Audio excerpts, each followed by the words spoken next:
If their dream was fantastic, its effects were very real. The salon tradition would define French society.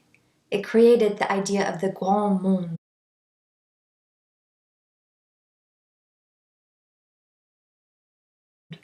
or elite society, very much apart from court life.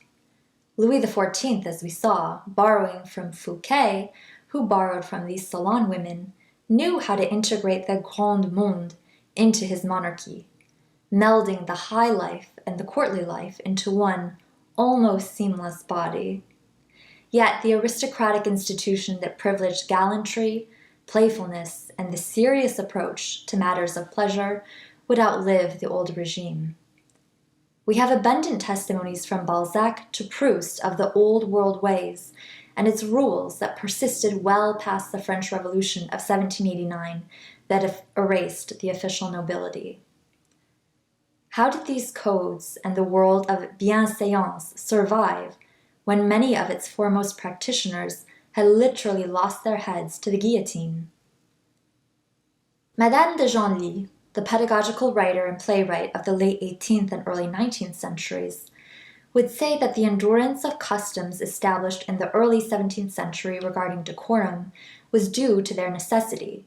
She wrote, quote, "The grande société, or good society, did not limit itself to pronouncing frivolous decrees on tone and manners, but exercised a severe, very useful control of morals. By means of censure, it suppressed the vices which are not punished by the law, ingratitude and avarice. Where justice was in charge of punishing bad actions, society punished bad behavior.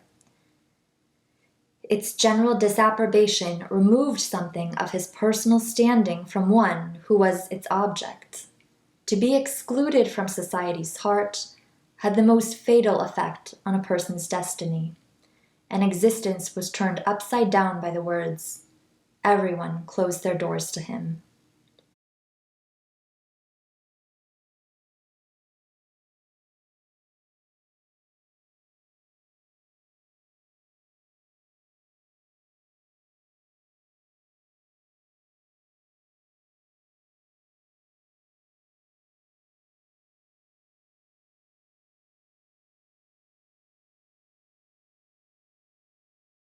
So, when Catherine Deneuve insisted that the state not adjudicate gender relations in France, and suggested rather that greater attention be paid to children's education in the domestic sphere in order to improve the young men of France, I wonder if we can't see a link with the salon culture that ruled the country for centuries. I wonder if the salon, which based its authority on the meticulous cultivation of exquisite manners and ways of being in the world, away from and sometimes in contravention to royal authority, I wonder if this foreign world has left its imprint on France today.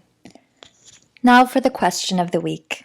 Remember, I would prefer the response to this question emailed to me a few hours before our Zoom meeting on Thursday, just so I have the time to organize and make sure I hit everyone's topics. This is also a good time to bring up any question or comment you might have on the course material in general.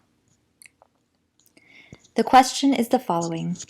The famous French poet, essayist, and philosopher Paul Valéry wrote the following words about freedom of the mind in modern life.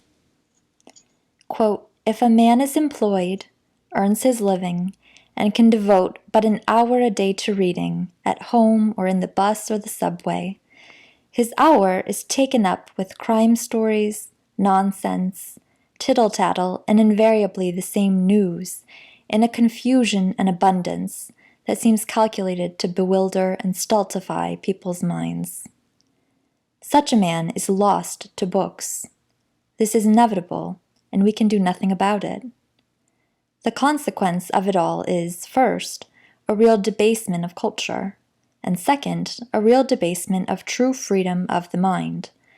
For such freedom requires detachment, a rejection of all the incoherent or violent sensations we get so constantly from modern life.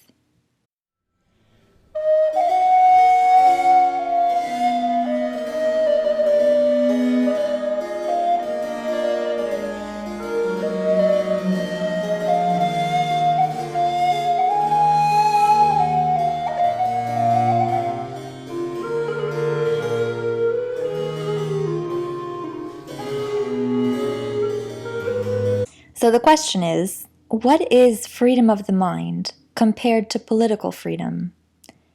In your opinion, did the regulars at Madame de Rambouillet's literary salon practice a certain freedom of the mind?